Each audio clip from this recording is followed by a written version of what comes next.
Hey,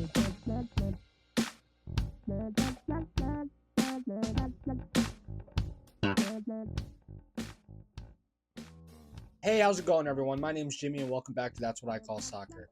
On today's episode, we're going to have a Game Week 3 reaction video where I go over the team I rolled out and how they did over the weekend. Then we'll take a look at the Dream Team, which is consisted of the players that scored the highest over Game Week 3. And then we'll take a look at some Heroes and Zeros, which are made up of players that performed well over the weekend and underperformed in Game Week 3. So I had another pretty decent week in Game Week 3. In Game Week 1, I had a 72. In Game Week 2, I had a 73. And in Game Week 3, I've had a 74. So I'm pretty consistent. I keep moving up by just a point or two. But in general, I'm hitting over the average mark. And again, this week, the average for the whole game was about 58.5 points. So having a 74 is pretty good. I'm pretty happy with it. But yeah, just to go over it quick with my goalie, I had Joe Willis from Nashville. He was able to keep a clean sheet against Montreal. Montreal still has yet to score a goal. So I was very confident about this pick, and it worked out well for me. In addition to Joe Willis, I decided to double up on the Nashville defense and go with Mahar as my first defender. He was able to keep the clean sheet as well and get me an extra point for a total of 8. My second defender in my starting 11, I went with San Jose's Rodriguez. Now, San Jose being at home against Colorado, who plays pretty badly on the road and is another team who's yet to score a goal, I thought San Jose had a pretty decent shot at a clean sheet opportunity, and it worked out perfectly. Another 8 points in my defense from Rodriguez. And my other starting defender was a $4.0 million scrub from Colorado, who I knew wasn't going to play. I had him in my starting 11 so I could put 2 defenders on my bench and let the game run an auto-roo. The 2 defenders I had on my bench were Alex Rodon from Seattle. He only got me 3 points on the road at Cincinnati. Cincinnati ended up getting a pretty late goal to take that game, and Seattle couldn't climb back into it despite having a man advantage for the last couple minutes. And then my other defender on the bench was Philadelphia's Olivier Mbaizo. Philadelphia played at home on a short rest against Chicago, and despite having a man advantage for almost the entire second half, it took a 90th minute Joaquin Torres goal to give Philadelphia the win, and they were able to keep the clean sheet, so another 8 points in my defense from Olivier Mbaizo. Moving on to my midfield, we'll start with the worst, and that was Paul Arriola. I thought being on the road against Vancouver, I don't know, I was just feeling it. I was talking to people before the game about how I really don't like picking Dallas midfielders, but something was just really telling me to go with Arriola in this game, and yeah, it didn't work out. He had an own goal. At one point, he actually had a -1 for a score, so just to get up to a 0 is good enough for me considering where he was at. That was the one pick this week that just didn't work out, and you're going to have those. That is what it is. It sucks to know that I left some decent points on the table by putting him in my team, but it is what it is. Next, I went with Daniel Gazdag. He didn't have too great of a game. Like I said, Philadelphia didn't end up scoring until about the 90th minute. Gazdag was able to have 2 bonus points, so he had a 4, which, not great, but I'll take it. My third midfielder, I went with Damir Kreilach from RSL. They were playing Austin at home. Austin just got beat up 3-0 on the road in Champions League, and being on short rest, I thought that RSL had a goal in them. I thought Kreilach would have a good chance of getting that goal. While he didn't have a goal, he did have an assist, so 6 points isn't anything to complain about.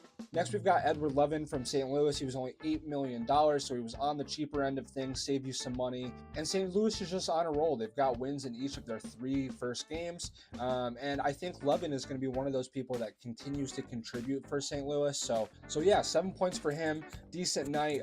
Thought he could have had a little bit more, but we'll take that on the road against Portland. And my last midfielder was Christian Espinoza. They did have the win at home against Colorado, in which Espinoza was the lone scorer. I did have the captaincy armband on him as well, so 10 points turns into 20 points, and honestly, that kind of saved my team this week. Going to the forwards, neither of these really worked out. It was kind of a big disappointment this week, but first I had Mikael Uhre from Philadelphia against Chicago.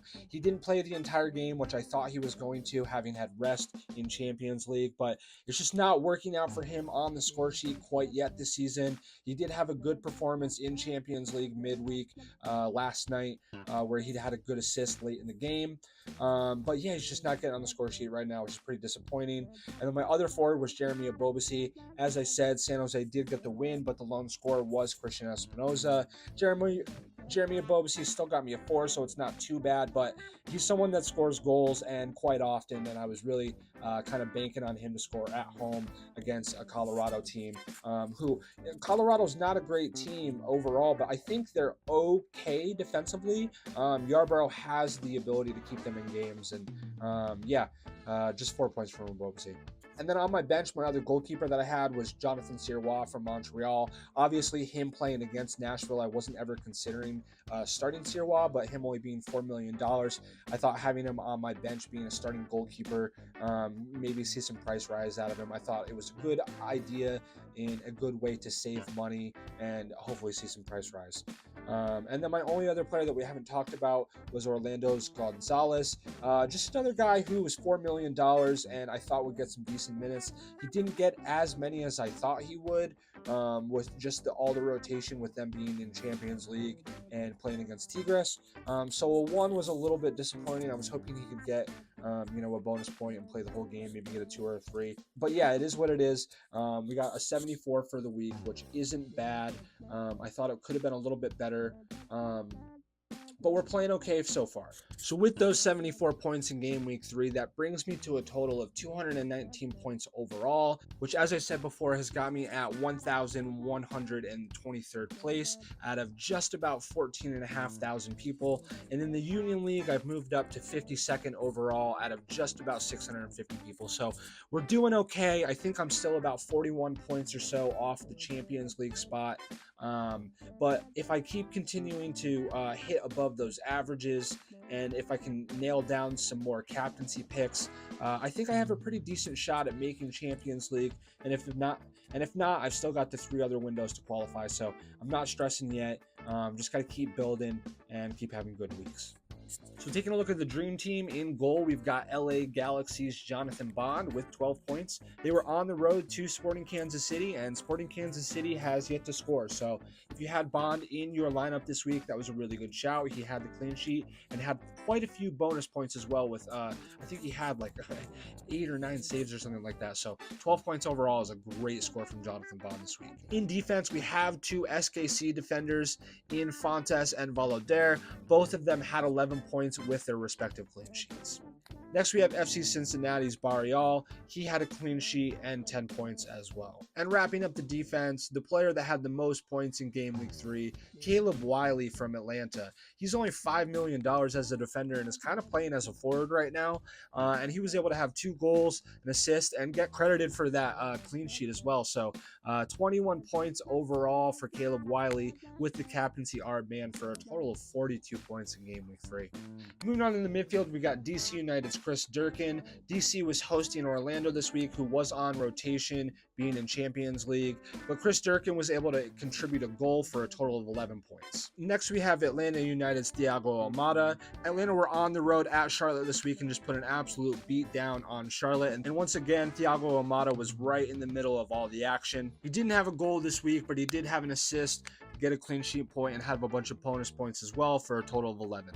Next, we have LAFC's Timothy Tillman. LAFC hosted New England this week, and this was another game that was completely lopsided with LAFC winning, I think, 4-0. Tillman was able to contribute a goal and a couple bonus points as well for a total of 12 points overall in game week 3.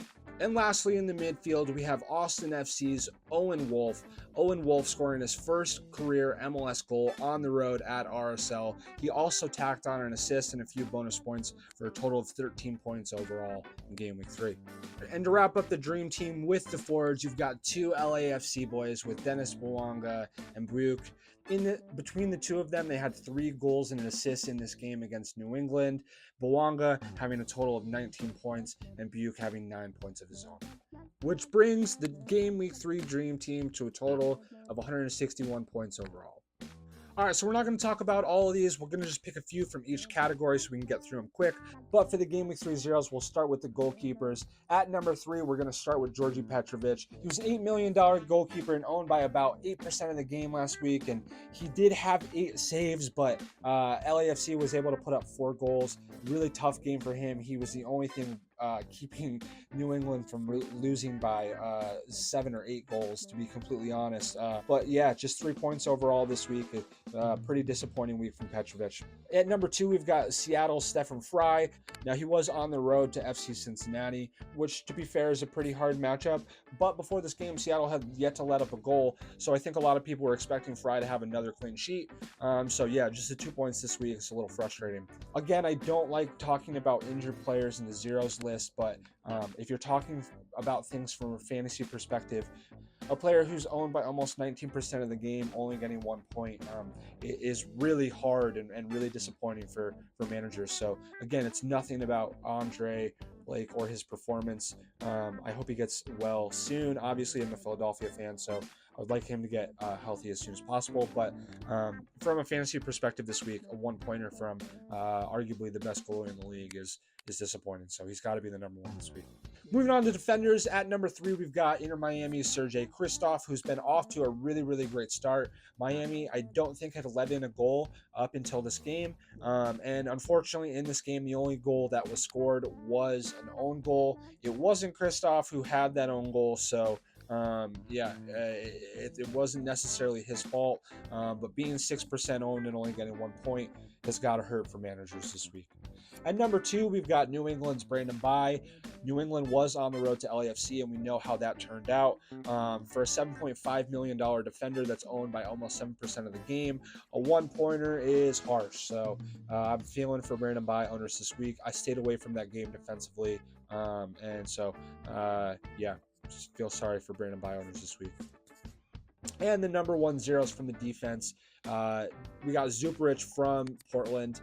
I think a lot of people were expecting Portland to do better at home against St. Louis. To be fair, I think everyone thought other teams were going to do better against St. Louis, and here we are. St. Louis is 3-0. So, only owned by 4% of managers, so not that highly owned, but again, another 1-pointer. Pretty disappointing.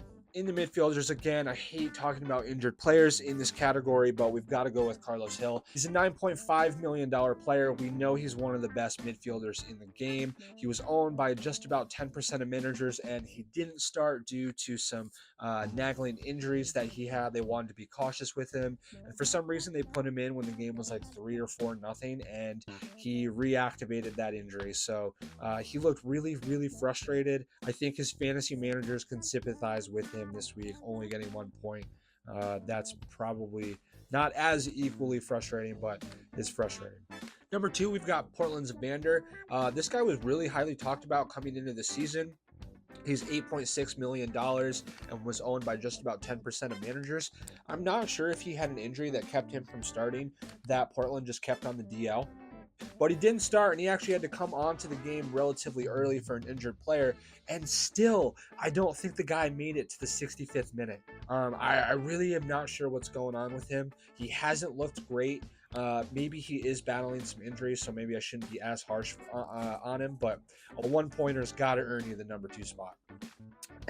And number 1, of course, a player I own, $7.9 million midfielder from FC Dallas, Paul Arriola, owned by just about 4% of managers this week, and the only attacking contribution he had was for the other team with an own goal. A big fat 0 this week. He's probably the 0 overall for Gameweek 3, but definitely number 1 in the midfielders list. And wrapping up the zeros with the forwards, at number 3, I've got another Dallas player with Jesus Ferreira, owned by almost 16% of the game, $9.3 million, had no attacking contributions, no bonus points, and just a score of 2. Gotta be disappointing. And at number 2, here's one that I talked about in my preview video for Game Week 3, and I kind of cautioned people on. Carlos Vela from LAFC, $9.5 million, and didn't start. I kind of thought that would happen with LAFC having Champions League. They went pretty full strength. Vela did play. And as I said, Vela doesn't play much past the 65th, 70th minute. He's going to be taken out of games pretty early. And yeah, I just think at $9.5 million, you can get a player on your squad that's going to play close to 90 minutes. And so, yeah, if you're one of the almost 16% of managers that had him this week, you are surely disappointed with a 1-pointer. And the number 1-0 in the forward positions this week. Maybe he actually deserves the overall 0-4 game week 3 as opposed to Paul Arriola. But we've got Chicago Fire's Fabian Herbers. He had a goal last week and was about $5.5 million. So I think a lot of people, or a decent amount of people, thought, hey, you know what, might as well stick him in, even though they were playing against a pretty strong Philly defense at home. And Chicago was not able to score even against a backup goalie in Joe Bendik, with Andre Blake going out with injury. He did have a bonus point at one point, but unfortunately, he did pick up 2 yellows and a red card in about the 50th minute. So a -1 for Fabian Herbers this week, the ultimate 0 in game week 3. Cool. So let's talk about some players that did perform well. We won't talk about number 5 because we already talked about him earlier being on my team. So we'll go with number 3, Luis Braza from NYCFC. Only $5 million. He's someone that's been on a lot of people's teams on the front end of switcheroos, being so cheap and being one of those teams that tends to play pretty early in the week. And yeah, it was owned by about 3% of players this week and was able to get a clean sheet, had a total of 3 saves, had a bonus point as well for a total of 8 points. Pretty decent haul for a $5.6 million keeper. Number 2, we've got Atlanta United's Brad Guzan. As I spoke on, Atlanta was on the road to Charlotte. Charlotte just doesn't look like they have it going on offensively right now. I think they're trying to get too many players that are in the same position on the field. I don't like Swiderski in the position that he's playing right now. They got to figure that out. Charlotte might actually be a team I end up targeting moving forward from a defensive perspective, as meaning the teams that are playing against them, their defenders. But yeah, Brad Guzan this week, $6.8 million keeper, had the clean sheet, had 3 saves, 3 bonus points on top of that for a total of 10 points. And your number 1 goalkeeper, we talked about him earlier, Jonathan Bond, owned by just 1% of players this week, on the road to SKC. He had the clean sheet. He had 11 saves with 5 bonus points for a total of 12 points overall. With the defenders at number 3, we've got SKC's Fontas, who was at home against LA Galaxy. SKC couldn't find a goal, but neither could LA Galaxy, so Fontas gets a clean sheet. Owned by under 2% of managers this week. Had 4 bonus points as well for a total of 11 points. Pretty decent week from Fontas this week. At number 2, we've got RSL's Justin Glad. He's a $7.5 million defender playing at home against Austin. I kind of expected a higher clean sheet chance from RSL, being at home, playing an Austin team who is in CCL and rotating, but Austin was able to put in a few goals, and what saved Justin Glad's score this week is he was able to have a goal and 4 bonus points for a total of 11 overall.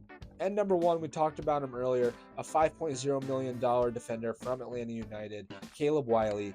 He had 2 goals, an assist, and a clean sheet for a total of 21 points this week. He is your game week 3 top hero, and just a great week overall for Caleb Wiley. As I said before, he is listed in fantasy as a defender, but is playing in kind of a winger forward position. And at $5 million, I think he's someone that's worth throwing in your team on your bench and seeing how he does move. At midfield, we've got another Atlanta United player with Thiago Almada.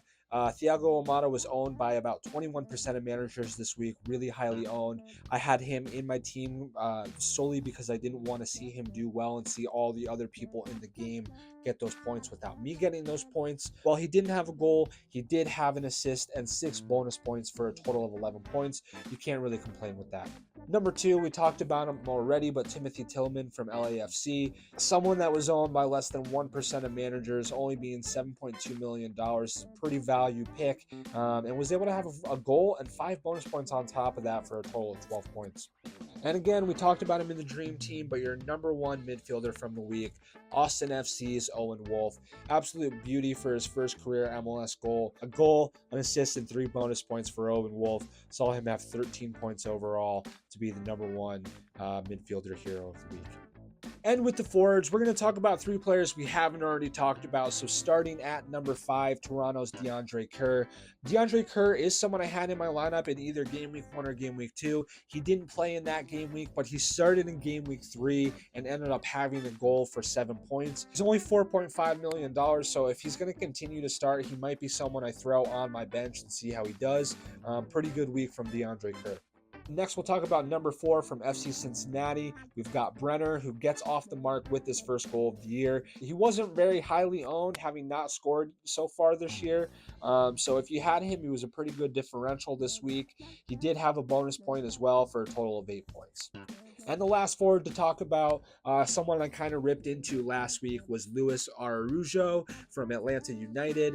He's $8.5 million and was only owned by about 2% of managers this week. He did have a goal and assist in the 3-0 win on the road against Charlotte for a total of 9 points in game week 3. All right, that's going to do it. Thanks for tuning in. I hope you guys liked this video. I hope it gave you some good ideas on who's finding some form and maybe who's not performing as well. Be on the lookout for a game week 4 preview video coming out in a few days. I'm hoping to have that out on Friday so you guys have enough time to think about things before kickoff on Saturday. If you're enjoying this type of content, please like, comment, and subscribe below and hit the notification bell, as I am releasing multiple videos per week on MLS fantasy related content. And I'm just having a good time going over my team every week with you guys, showing you what I'm doing and how things are going along. I hope you guys are enjoying this. And thank you guys so much for tuning in. And I'll see you next time. Thanks. Bye.